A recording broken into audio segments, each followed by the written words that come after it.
Alam mo, parang meron ditong gustong maging single. Ano, gustong maging single o pwedeng single na ngayon? Yan, no? Timeless kasi ang ating mga readings, no? When we say timeless, pwedeng ito ay nangyari na, sa iba ay nangyayari na, at sa iba naman ay mangyayari pa lamang yan, no? Ah, tinan mo yun, no? Isang energy na siya mismo ang tinanggihan ka. Sino ba to? Ayun yung energy, no? Tinanggihan kayo nitong tao na to, no? Yun na nakikita natin dito. Okay? So, alamin natin, no? Tinanggihan ang inyong pag-ibig.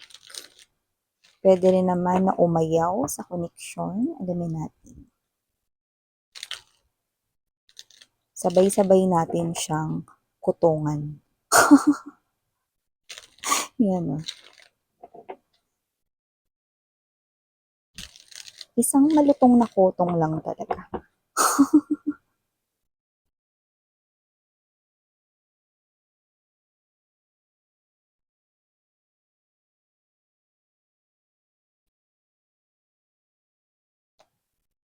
Mhm.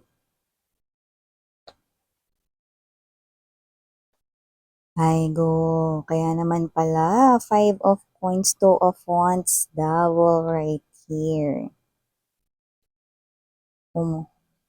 Ten of Swords energy. Naku, meron tayong nakukuha ditong specific na message ha. Pero yung specific na yon pwedeng sign and clue for someone watching lang ha. Pero nakakaloka ito, okay? Ten of Swords energy, Three of Swords, see?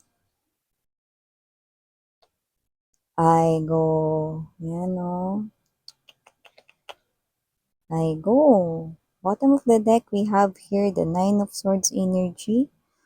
Ooh, Emperor and the Two of Swords right here, no? So, kakaloka naman. Ano ba nangyayari ngayon, no? Pero syempre, bago natin pag-usapan pa ito more, mga babes, no? Let me just greet everybody first, no? Hi and hello there, everyone. Hi, new subscribers. My name is Yan. Hi sa aking mga returning tambayers. Thank you so much sa inyong walang sawang pagtambay here, no? And yes, no, bago natin talaga pag-usapan pa ito more, no, batiin muna natin, no, ang lahat ng mga nanay dyan, yung lahat ng mga ina, no? So, yan, no? Himbukan, Omoni, and Nal. So, Happy Mother's Day, no? Or just simply say, Oma Saranghe. Yan. So, sa aking mama, no? Oma Saranghe and Omonim Saranghe. So, yan, mga babes, no? Yeah, just simply say that you love them and that you appreciate them, no? So, saludo ko sa lahat ng mga nanay there. So, yun nga mga babes, no? So, ang ganda ng araw na ito, no, dahil mas sineselebrate natin ang Mother's Day, no. Pero itong reading na ito, ewan ko lang kung maganda ito. Walang kinalaman to sa Mother's Day, mga babes, no, yung reading natin ngayon. Pero yun nga, no, ito ay nakakaloka for me, no. So, bago rin natin to simulan pa more, na ba yan? Pabiti naman, miss yan. May isa pa tayong channel, no, yun ang sasabihin ko. Okay, yung Dalnim, no? So, ang link niyan ay nandiyan sa ating description box. So, if interested, i-click lamang yung link na yan at mareredirect na rin kayo doon kung saan nag-upload din tayo araw-araw ng collective readings for all signs. Okay, wala tayong gender, babae, lalaki, LGBT, lahat welcome. Pwede rin pong i-switch yung mga roles dahil possible talaga magkapalit-palit kasi general reading ito. And at the end of the day, lahat ay may free will na free yung gamitin anytime, anywhere. So, yun nga mga babes, no? Kakaloka, no? So, nakikita ko dito, timeless to ha. Maaaring ito ay tapos na sa iba sa inyo. Sa iba ay nangyayari na ngayon. Sa iba ay mangyayari pa lang, no? Pero dito nakakaloka, this is definitely here your ex, no? Na walang habas talaga kayong iniwan dito. This ex of yours played your heart, no? Played your soul right here, no? And at the same time, no? Did some kind of sneaky tricks behind you, no? Walang habas kayo nito, no, na pinaglaruan, no? And nakakaloka that with the Five of Coins energy, no, hindi man lang ito nagdalawang isip pumunta sa kanyang third party. Devil right here. Ang nakakatuksong, hindi maiiwasang tuksong third party na ahas, este tao. So, kung sino man 'tong energy na 'to 'no, the Two of Wands in reverse is an indication na hindi ito pinag-isipan. Pumunta lang siya do'n, okey, ito na yung pinili ko, 'yan. So, parang gano'n lang, okey? Parang wala lang 'no, pumunta lang siya do'n, okey, ito na yung pinipili ko, 'yan 'no. Ito kasi yung parang mas gusto ko, ito kasi yung alam ko na parang, mas eh, nakakahigit kaysa kay collective, 'yan 'no. So, parang may gano'ng klase ng energy yung ex mo way back before 'no. At kung sino man 'tong ex na 'to mga babes ninyo 'no, nakita ko rito mga babes na itong ex ninyo 'no, sinabi nito dati sa inyo, okay. Puwedeng sinabi niya dati sa inyo or puwede rin naman na nasa loob ng isipan niya ito pero malakas yung chance na sinabi niya ito sa inyo 'no. Yung iba sinabi na, "Hindi kita kailangan." 'Yan 'no, medyo masakit 'yun 'no, lalo na nung time na sinabi niya 'yan sa inyo or nung time na nasa isipan niya 'yan 'no, nung nagkakagulo kayo rito 'no. Dahil may pagmamahal ka sa person na 'to at para sabihin niya ito sa'yo at para maisip niya yung ganitong bagay 'no, parang ang dating is wala kang halaga sa kanya 'no. Kumbaga parang wala kang kuwenta para sa kanya 'no, ay go. Kaya kung sino man 'tong energy na 'to na nakikita ko rito mga babes 'no, na ngayon, okey, nakita ko rito na yung third party na pinili niya 'no, over you guys 'no, na sinasabi niya na mas daw nakakahigit sa inyo 'no, or kung sino man itong third party nito na lumalabas rito 'no, ay lumalabas na yung iba hiwalay na po sila at yung iba malapit na po silang maghiwalay. Your person with the King of Swords energy 'no, made a decision, puwedeng few months ago, puwede rin naman 'no, na last year or whatever, okay. Darating at darating na ika-cut off niya yung kanyang relationship with this third party at nakikita kong maghihiwalay sila. So, kung hindi pa sila hiwalay ngayon, na papunta sila sa hiwalayan dito 'no, at nakikita ko na mahe-hurt yung ego ng third party 'no, at ito na nga yung sasabihin kong susunod ay hindi magre-resonate sa lahat, pero nakikita ko 'no, na may mga gagawa nito sa person mo 'no. Third party rito 'no, with the Ten of Swords, kulam ito. Maaaring ang ganti ng third party sa iyong ex ay kulam. So, maaaring kulamin 'no, ng third party, okay. So, yun ang nakikita ko rito dahil sa matinding galit 'no, na parang, "How dare you make palit with me?" Parang gano'n 'no. Ayaw niya rito na tanggapin 'no, na siya rito ay iiwanan din ng iyong person 'no. So, nakikita ko 'no, na may chance na kulamin niya ang iyong person because of too much heartbreak and na-hurt yung kanyang pride or ego dito 'no. So, nakikita ko mga babes 'no, that with this Tower energy and there's this Eight of Wands, naku, nangyayari na 'to ngayon, pero mukhang, gradual pa lang 'no, alam niyo yung gradual 'no, parang medyo mabagal 'no, pero may mga nangyayari na 'no. So ano ba 'yan Miss 'yan 'no, naku nakakaloka ito 'no, dahil ito ay hagupit, okey.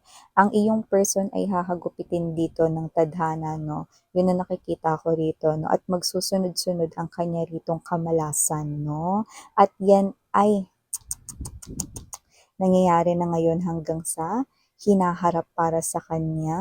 Naku, nakakaloka naman talaga itong reading ninyo mga babes, 'no? Alam mo yung energy 'no, kung titingnan ko ito mga babes 'no, etong ex mo na sinabi dati rito na hindi ko kailangan si collective, wala akong pakialam sa kanya, hindi ko siya kailangan, tapos ngayon ang energy is, ay kailangan ko pala siya.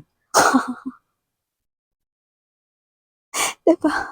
Kailangan ko pala si collective 'yan 'no, hahanap-hanapin ka niya rito 'no, dahil ikaw mga babes 'no, yung nahanap na katapat dito 'no, 'di ba sabi nga nila, 'pag nahanap mo daw yung katapat mo, yari ka, 'di ba? Dun na talaga mga babes na parang magsisimula talaga na maging upside down yung world ng isang tao 'pag nahanap niya ang kanyang katapat 'no. So ikaw yung nakitang katapat dito. Teka, may send ako? Eh, hindi naman ako nakikialam ngayon sa buhay niya 'no. Exactly the point 'no. Ibig sabihin, ikaw yung huling hinto ng compass bago maranasan ng taong ito ang kanyang sunod-sunod na bad karma, okey? So, ibig sabihin mga babes 'no, ikaw na yung last, okey, na parang nagtaas ng flag mga babes 'no, kumbaga sa Olympics, simula na,